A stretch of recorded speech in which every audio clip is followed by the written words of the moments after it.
Untuk ibu-ibu secara khusus ini, masalah utang. Jangan arisan.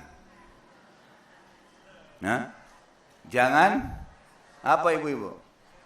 Kenapa jangan arisan Ustaz?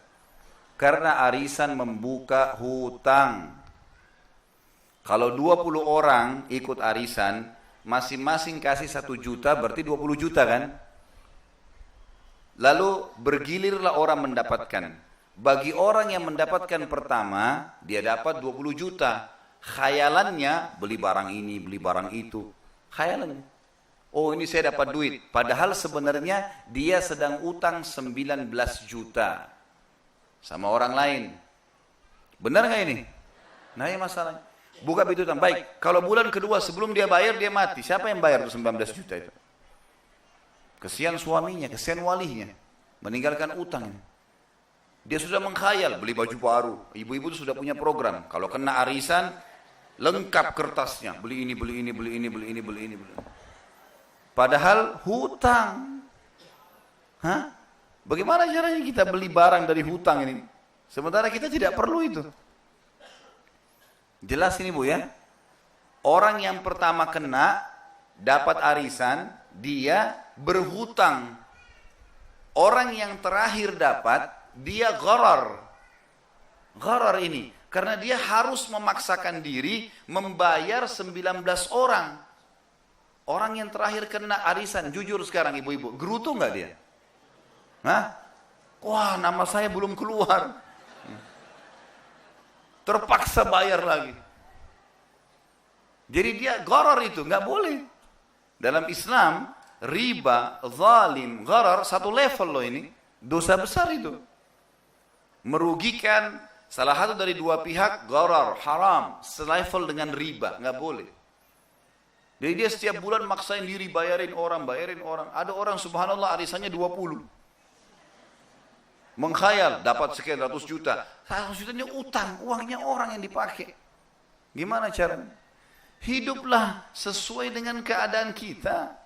Apa kata Nabi SAW?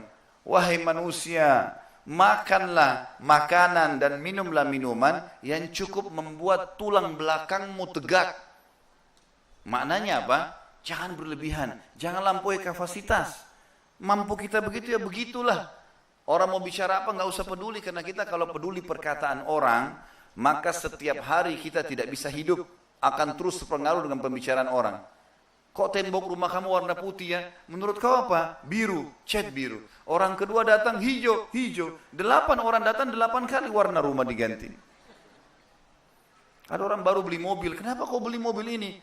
Dia nggak punya prinsip, nggak bilang memang saya suka. Ini nggak bagus loh ini. Ada teman saya pakai gini-gini. Pulang, sampaikan suaminya, ganti. Kenapa diganti ini? Untuk apa?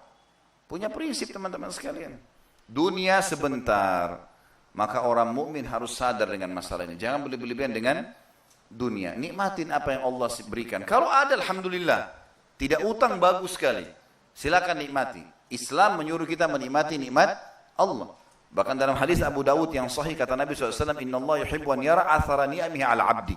Allah suka melihat bekas nikmatnya pada hambanya. Boleh kita pakai baju bagus, mobil yang bagus, tapi jangan sampai membuka pintu utang, menjadikan masalah dalam hidupnya. Untuk apa ini semua? Ini karena sudah terlalu mengakar di masyarakat kita. Jadi pada saat kita ingatkan memang terasa sesuatu yang berat, aneh.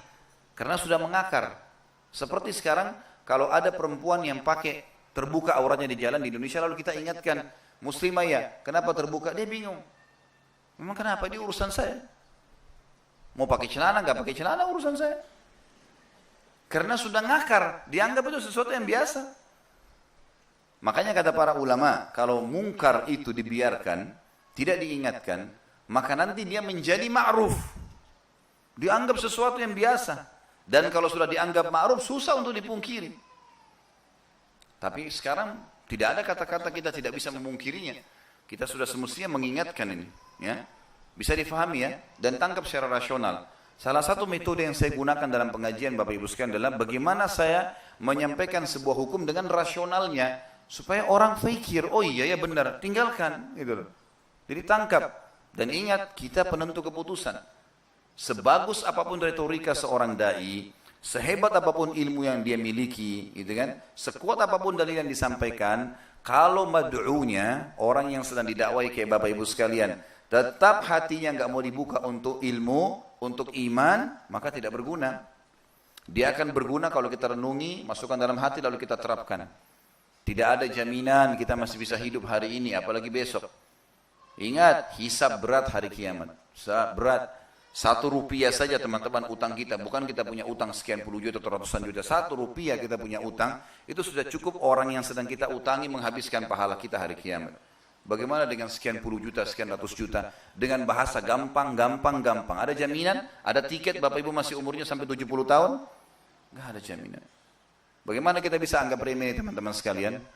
Manusia yang cerdas, manusia yang memegang perkataan dia dan perkataan orang lain, cukup peringatan dari lisan. Karena manusia yang bisa dipegangi lisannya. Dan kalau hewan dipegangi ekornya. Maka jangan menjadi manusia-manusia yang suka cengkal teman-teman sekalian, suka keras hati.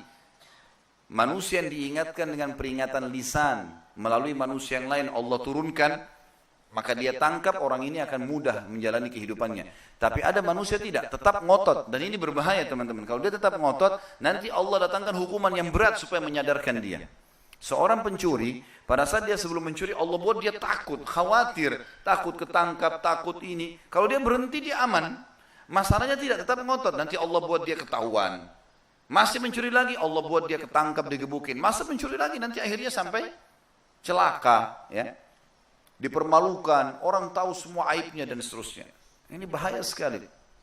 Maka berhenti sebelum telat waktu. Ingat, malaikat maut bisa datang setiap saat. Saya sering bahasakan, di masjid ini bisa tiba-tiba malaikat maut datang, Bapak Ibu tidak lihat, saya lihat. Cabut roh saya, orang cuma mengenang Khalid Basalama pernah ceramah. Selesai, malam ini saya nginap di kuburan. Mobil, motor, istri, anak, selesai urusannya. Itu urusan dunia sudah, urusan mereka sekarang. Saya dengan amal saya, baik atau buruk. Bapak Ibu bisa terjadi itu loh, detik ini pun bisa. Kenapa kita bisa lalai ini? Sampai sebagian ulama salaf mengatakan, saya bingung melihat orang yang berangan-angan masuk surga sementara mereka masih bisa tidur malam hari, tidak tahajud. Tapi mengkhayal mau masuk surga, gimana caranya? Malas, tidak mau bergerak. Bahkan saya heran dengan orang yang mau selamat dari neraka, sementara mereka masih berlalai-lalai. Terus dalam kemaksiatannya, sampai kapan ini? Masalahnya sampai kapan? Jadi bisa saja ini, bukan cuma bisa, memang sudah benar, ini peringatan dari Allah mungkin melalui lisan saya Bapak Ibu sekalian. Ambil sebagai ilmu, terapkan dalam hati dan terapkan dalam kehidupan. Ini kaidah dasar hidup. Sebelum menyesal,